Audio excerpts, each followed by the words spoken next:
6 años tengo ganas de modificar esas realidades. Tengo ganas de involucrarme en algo que creo. Nosotros somos una potencia.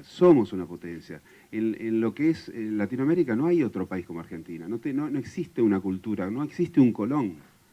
Entonces, ni un Colón ni gente capacitada. Si eso logramos que empiece desde abajo y que no se pierda, que empiece desde abajo la educación, lo que dije antes, la educación con los jóvenes. Me parece que ahí tenemos un camino para recorrer muy lindo, que eso puede ser un aporte muy grande de este nuevo desafío.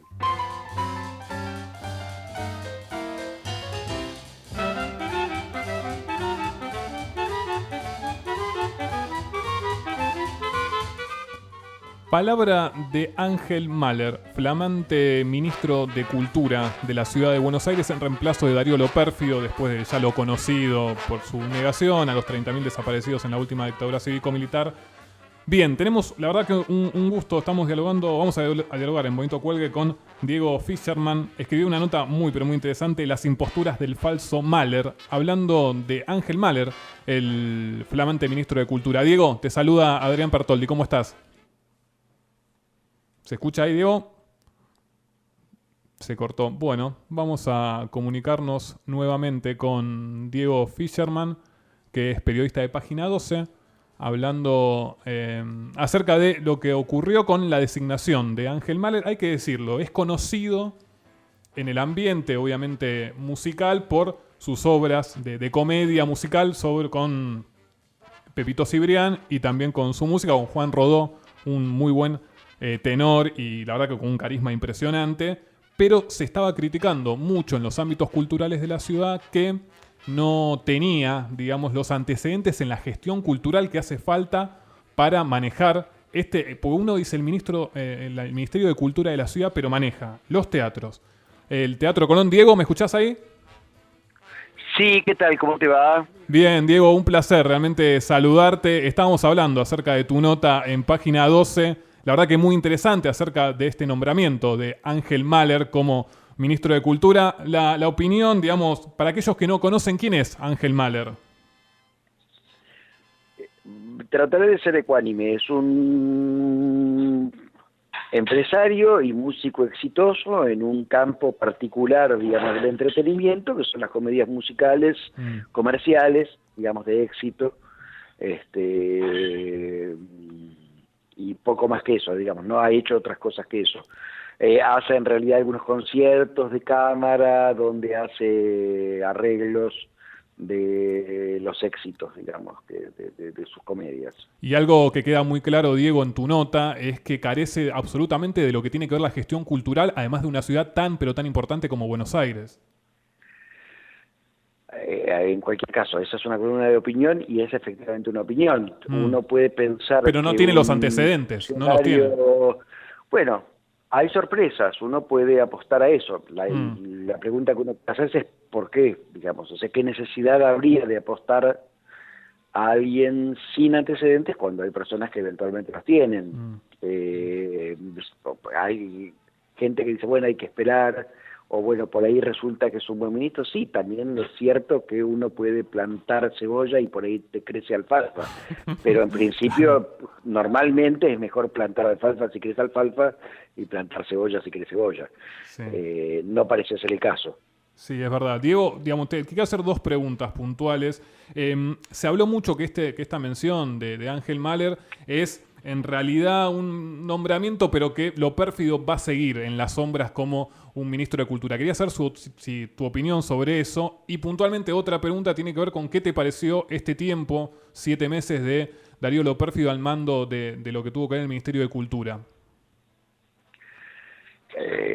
A ver, como toda pregunta inteligente tiene muchas respuestas posibles y seguramente demanda mucho más tiempo que la propia dinámica de un programa de radio permite. Demanda, sí. Pero en principio, con respecto a la primera pregunta, no lo sé.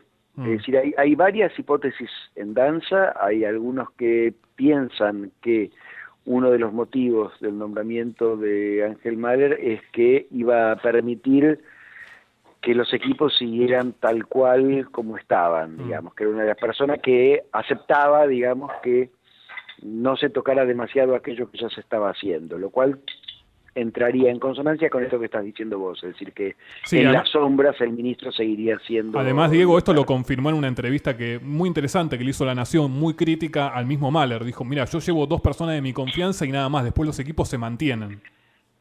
Sí, lo que pasa es que entre lo que se dice y lo que se hace hay una hay un largo distancia, o puede haber una distancia grande. Es decir, yo personalmente, pero es solo una hipótesis, no creo que vaya a ser así. Pienso que en principio, con lo pérfido, hasta donde yo sé, el que estaba furioso era Macri, no Rodríguez Larreta. Es decir, Macri durante 8 años no tuvo ningún problema con una zona que sabe que no le es afín, y viene lo pérfido y en 6 meses le arma un quilombo de órdago y encima con un tema que no le interesa, Sí. con el que no quiere dar batalla, digamos. Obvio. Más bien la hipótesis, una de las hipótesis que anda dando vuelta es que en esto es Macri el que talla y el que pone a Ángel Mahler, que si uno lo piensa es una elección más cercana o en consonancia con la que había hecho Rodríguez Felder, aquel titiritero sí. que voló porque habló en contra de la pintura abstracta. Sí, es decir, son los personajes de la cultura que conoce Macri, cuyo mundo es el del fútbol, es decir, que no y que no le tiene interesa. Contacto, no tiene o sea, porque no le interesa no tiene contacto, y porque no tiene contacto no le interesa. Exacto. No sé qué está primero, pero lo cierto es que si él tiene que pensar en una figura de mucho prestigio en el mundo del arte, piensa en Ángel Mahler, que no tiene mucho prestigio en el mundo del arte, pero que para él es famoso. ¿Qué tal? Como es famosa Valeria Lynch, qué sé yo, son los personajes que él conoce. Diego, buenas tardes. Iván Alexis Hola, Norri, ¿qué tal? Buenas tardes. Muy bien. Quería consultarte para que nos ampliaras un poco el puesto del que estamos hablando, porque tal vez muchos tenemos muy en claro cuál es la importancia y la incumbencia que tiene un ministro de Economía o de Seguridad, pero en particular en la ciudad de Buenos Aires. ¿A qué se dedica y en qué influye el ministro de Cultura?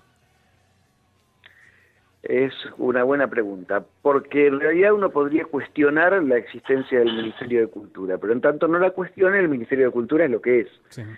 Y en el caso particular de Buenos Aires tiene un presupuesto muy, pero muy importante, diría gigantesco, si uno lo compara con otros presupuestos, destinado a lo que en principio se llamaba cultura en Buenos Aires, que es aquello que podría tener que ver con el patrimonio universal en el ámbito de las artes y el pensamiento, y los diálogos o las obras o los lenguajes que entablan un diálogo preferencial con esa tradición.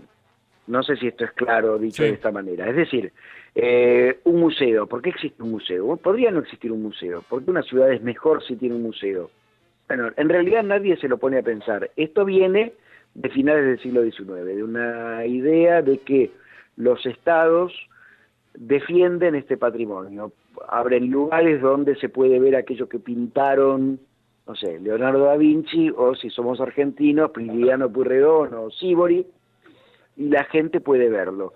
No entran en una lógica de mercado. Si va mucha gente o poca gente a un museo, no interesa. El museo es una obligación del Estado para poner a disposición del público eso que se considera un bien intangible de la humanidad y en particular, en este caso, de la Argentina. ¿Cómo? Las bibliotecas forman parte del mismo proyecto. Es decir, ¿por qué hay bibliotecas?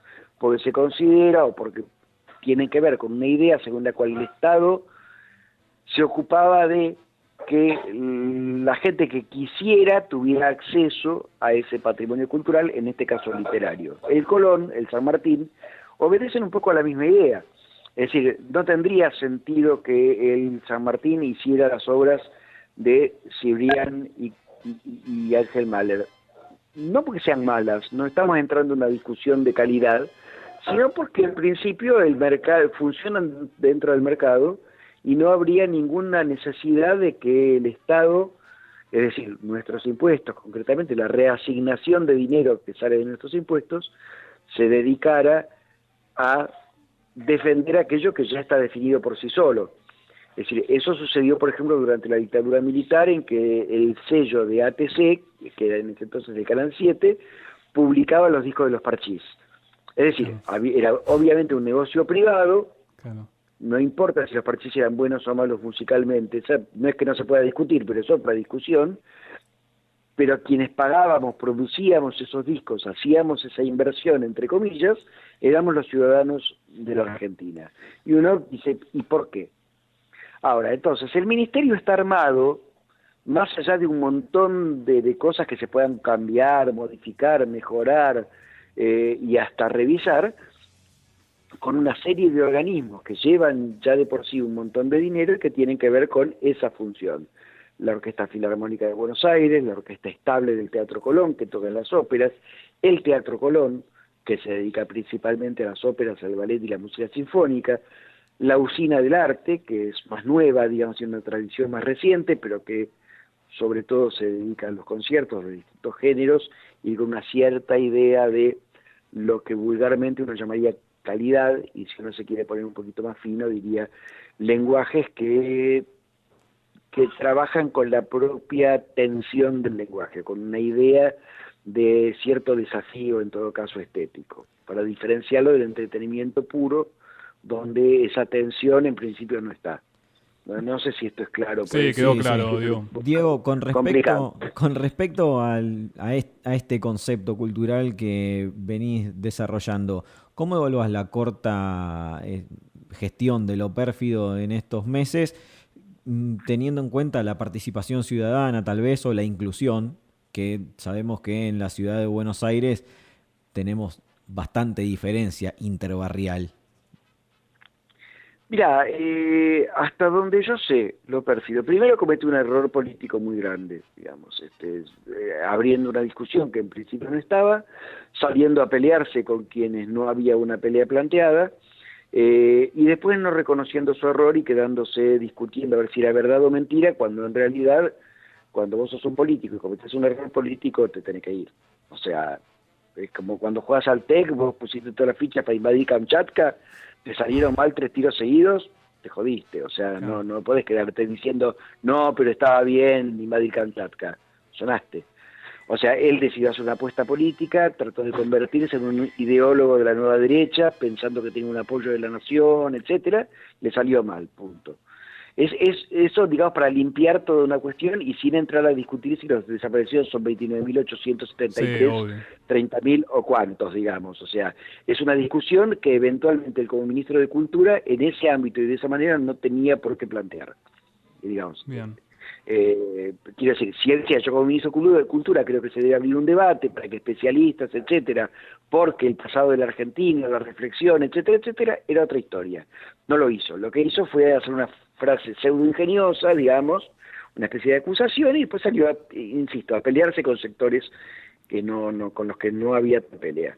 Esto es un error político, eres un político. Diego. Los políticos pagan los errores políticos. Ahora bien, eso por un lado.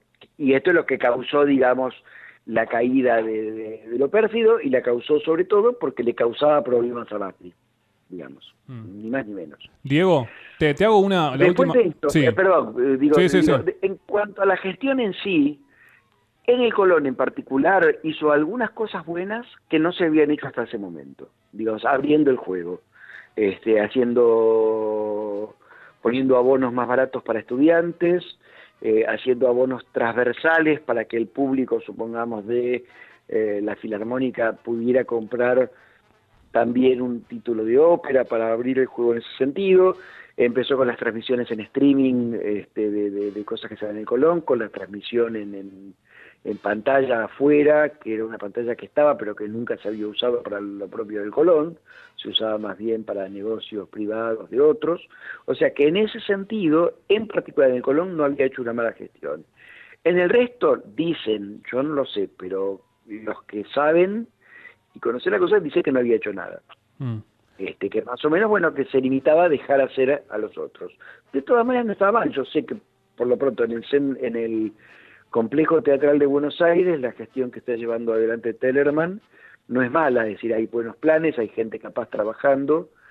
De todas maneras, todo esto es estoy hablando no de la calidad o no calidad personal de nadie, sino simplemente de los planes, de los buenos o malos que puedan ser. Digo, esto no significa que yo esté defendiendo en particular, estoy tratando de ser lo más ecuánime y objetivo posible. Diego, Yo lo percibo, en última instancia, es un personaje de la cultura, discutible, etcétera, etcétera, etcétera, pero tiene un poco más de idea que la que tiene Ángel Párez, que viene directamente de otro lado.